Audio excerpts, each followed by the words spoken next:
So, welcome back po uli sa ating channel sa Money Talks TV. Ang paksa po natin in today vlog is about White Lawaan po, na sinasabing may economic potential na 300 billion pesos, So, sa mga nag-request po ng vlog na ito, ay pasensya na po kayo kung medyo natagalan ang nire-request ninyong vlog.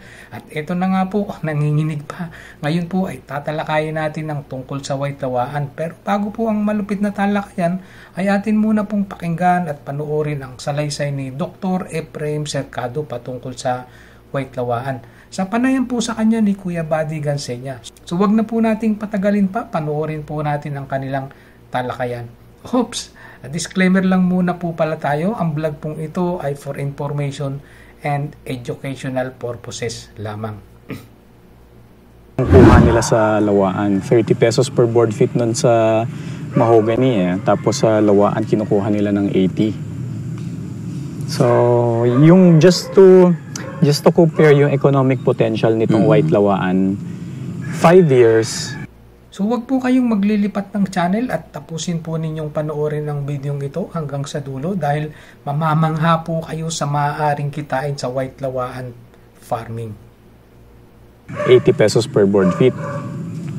5 years to harvest, 80 pesos per board feet. Ang New Zealand, ang pinapatubo nila for export ay radiata pine. Tapos, it takes 30 years to harvest. Pero ang kinita ng New Zealand noong 2018 is 312 billion pesos. By the way, para po sa inyong kaalaman, ang nakashort po sa video ay si Kuya Buddy po at isa rin po siyang vlogger, Isa po siya sa aking mga hinahangaan at iniidolo. Naidolo din po ng karamihan. Ang ini-interview naman po ni Kuya Buddy ay si Dr. Cercado po, Mas kilala po siya sa tawag na Dr. M. At isa po siyang surgeon, Bukod po sa pagiging surgeon niya, Philippine Native Tree Enthusiast din po itong si Dr. M. So, 312 billion pesos for radiata pine, which takes 30 years to harvest and sells at 15 pesos per board feet. This is 80 pesos per board feet, takes 5 years to harvest. So, we can make what New Zealand earns 6 times in 1 year. Pero wala pang nagpa-farm yan so far? Wala pa. So, ituloy po natin ang panunood sa kanila para sa iba pang makabuluhang detalye dahil ang White Lawaan po ay isa din magandang investment. Wala pa. So, ang laking potential. Ang laking potential. Pwedeng siyang i-farm? Is it advisable na i-farm siya? This is our first line recommendation pa to develop the timber industry of the Philippines. So, if it was up to us, we can develop a 300 billion pesos a year industry for the Philippines. So ayan po at natunghayan natin ang salaysay ni Dr. M tungkol sa White Lawaan na atin pong bibigyan ng reaction at additional information po para po sa inyong mga gustong mag-invest sa White Lawaan farming kasi malaki nga daw po ang potential nito. So kung kayo po ay nabitin sa kanilang talakayan ay panoorin na lamang po ninyo ang kanilang buong video at ilalagay ko po ang link ng video nila sa description box ng vlog na ito at nandiyan din po sa inyong mga screen. I-follow na lang din po ninyo sila sa kanilang Facebook at YouTube channel. So ano nga ba itong White Lawaan at sinasabing maaari tayong makapag-develop ng 300 billion pesos per year. Wow! So tara na po at ipapakilala ko kayo sa White Lawaan. White Lawaan tree description and characteristic. So, ang White Lawaan po ay isang punong kahoy, Isa po itong tuwid na pahabang kahoy. Sinasabi pong ito ay tumataas ng hanggang 50 meters at ayan nga po at makikita nyo na sadyang napakataas nga po ng puno ng White Lawaan ito. Karaniwan pong hindi nagkakasanga o nagkakaroon ng branches ang punong lawaan mula 15 meters hanggang sa 20 meters po. Ang diameter naman po ay sinasabing umaabot sa 150 centimeters. At para nga po pala sa inyong kaalaman, ito pong katabi ng White Lawaang ito na nakikita ninyo ay isa ring native tree na kung tawagin ay malapapaya. Kaya po tinawag na malapapaya ang kahoy na ito ay dahil sa dahon niya na parang dahon ng papaya. Ito naman po ay isa ring White Lawaan na mas maliit ng konti dito sa katabing White Lawaan. At ito pong malaking lawaan ay akin pong itatry na sukatin kung gaano nga ba ito kalaki. At yayakapin ko po as estimation lang kung gaano nga ba ito kalaki. At ayan nga po, kaya ko pang yakapin pero hindi na halos abot ng dalawa kong mga kamay. Ang pagyakap po ay hindi ang tamang pagsukat sa diameter ng isang puno. May tama pong pamamaraan at mga tools na ginagamit upang masukat ang diameter ng isang puno. Ang tawag po sa point na kung saan ay susukatin ang laki ng puno ay diameter breast height o DBH. At merchantable height naman ang tawag sa pagsukat sa taas ng punong kahoy. Mayroon na nga po pala akong ginawang vlog about sa kung paano ang tamang pagsukat sa diameter breast height at merchantable height ng isang puno. Kung interested po kayo malaman kung paano ang tamang pagsukat ng laki sa isang punong kahoy ay nasa description box sa ibaba ng video ito yung link na may title na Milyon pwedeng kitain sa mahogany trees during maturity. Panoorin at pakishare na lang din po ninyo. So going back po tayo sa ating paksa. Ang white lawaan po ay may scientific name na Schioria contorta.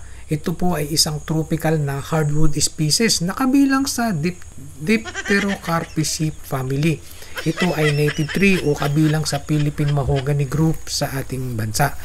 Ang white lawaan tree po ay nabubuhay sa lupang may texture na sandy clay and loam o yung buhaghag na kulay itim na lupa sa pH na may range na 5.2 hanggang 6.0 at sa elevation na mula sa 0 to 400 meters above seawater level.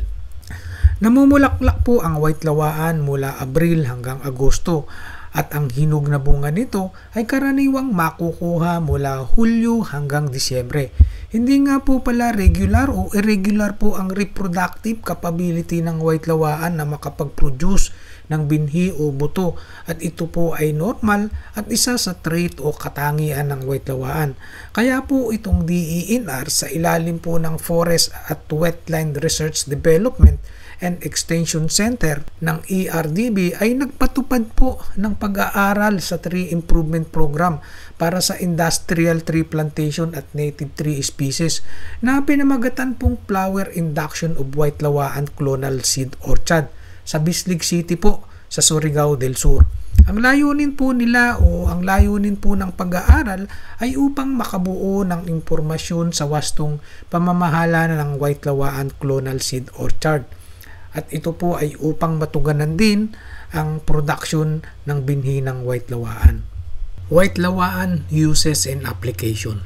Ang white lawaan po ay naging tanyag at nakilala sa world market dahil sa durability at iba't ibang gamit nito katulad ng structural support, interior joinery, paneling, wooden boxes, crates, cabinet, boat, plywood, paper making at napakarami pa pong iba. White lawaan health benefits. At ayon nga po sa pag-aaral, ang white lawaan po ay sinasabing may mga health benefits ding nakukuha sa balat ng puno ng lawaan at nakakapagpagaling sa mga sakit katulad ng ubo, lagnat, sugat at tumor. White lawaan planting. Sa pagtatanim naman po ay dapat may lupain kayong pagtataniman at dapat ay titulado o may titulong nakapangalan sa inyo. Kailangan nyo po itong linisan, tabasin ang mga damo bago taniman, tulusan o tandaan ang pagtataniman ng bawat binhi. Ang distance po o pagitan sa kada puno ng white lawaan ay dapat may layong 3 meters by 3 meters. Maaari din naman pong 2.5 meters by 2.5 or 2 meters by 2 meters upang mas marami po kayong maitanim. Then, hukayan ang bawat tanda or tulos ng sapat na laki at lalim na pagtataniman ng binhi ng white lawaan. At least 20 cm by 30 cm. Pwede nyo po itong lakihan at laliman. Lagyan ng pao ng garden soil ang hukay bago ilagay ang punla. Tansyahin ang pagkakabaon ng binhi at tabunan ng garden soil. Meron na nga po pala akong vlog na ginawa about sa tamang pagtatanim. Iyon nga lang po ay sa mahogany, pero gayahin na lang po ninyo sapagkat halos pareho lang din naman ang pamamaraan. Nasa description box po sa ibaba ng bidyong ito ang vlog kong ngayon kung paano ang tamang pagtatanim at kung ilan ang maitatanim ninyo sa 1 hektar. Maintenance. Siyempre po, kahit na anong tanim ay kailangan ng patubig yan. Kaya kailangan nyo po itong diligan sa panahon ng tag-araw. I suggest po na sa tag-ulan po kayo magtanim upang less po ang inyong trabaho. O di kaya naman po kung meron po kayong budget ay maaari po kayong mag-install ng automatic irrigation. Palagi pong linisan o tabasin ang mga damo sa paligid ng tanim upang wala itong kaagaw sa nutrient na galing sa lupa. Lagyan ng pataba kagaya ng animal manure, chicken manure o compost tuwing ika-3 o ika-4 na buwan. Isabog o ihukay paikot sa puno ang anumang patabang gagamitin ninyo. Maaari din po kayong gumamit ng synthetic na pataba. Yun nga lang po mas mahal lang po kaysa sa chicken manure. Mas mainam po kung meron kayong digital soil tester upang mamonitor po ninyo ang lupa. Kapag naman po nagkakasanga na ang inyong tanim, ito po ay kailangan ng pruningan o putulin ang mga branches ng puno. Bantayan din po ang mga insektong maaaring sumira sa puno dahil maaari po nitong ikamatay kapag hindi naagapan ang mga insektong mapanira.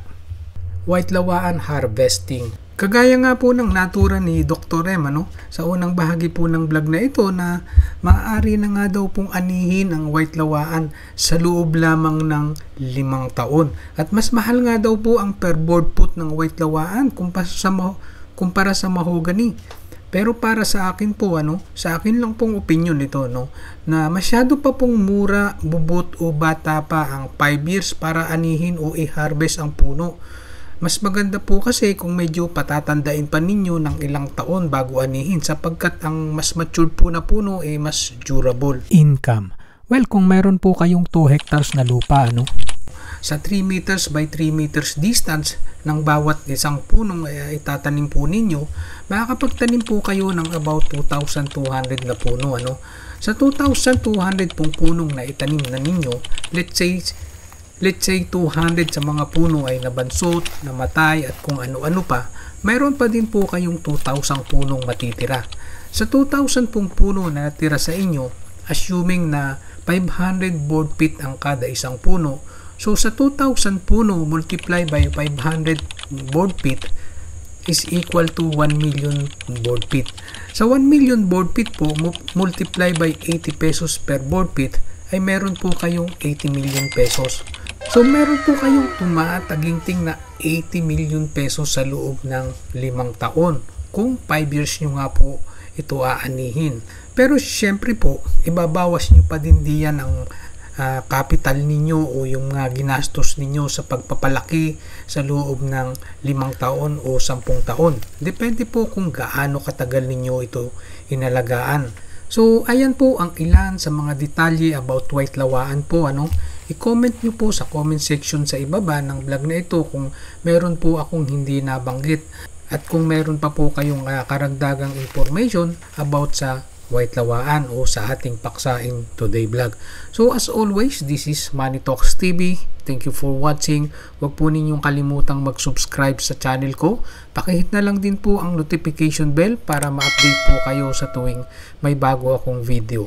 So hanggang sa muli po, dalangin ko po ang ating tagumpay at kaligtasan sa ang sulok panig man ng mundo kayo naroroon. And see you again on my next video.